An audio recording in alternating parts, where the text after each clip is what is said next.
اليوم تم بث اعترافات للمتهمين مصطفى المومري، أحمد حجر، أحمد علاو، حمود المصباحي. انت يا عبد سرحان ايش سويت انت واسياد؟ اني بنهاجم احمد حامد ب 200 دولار. انت داري من بيحولها لك؟ المخابرات، الامن وغيرهم. خرجوا لي المسؤول الفلاني وهو متهم وعليه، خرجوا لي المسؤول الفلان.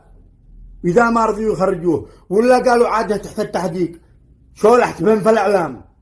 له حكومة زيطي ميطين دولتكم على الضعيف، فأنا لعنة الله عليكم وعلى دولتكم. تظلم السلطة أبدا، لا تظلم. اعترافات خطيرة. القضايا الذي وقع لي زلط منه جد أهالي الحيفي بدون أي فيديو وبدون أي قضية نحلها من تحت لا تحت، ويقع لي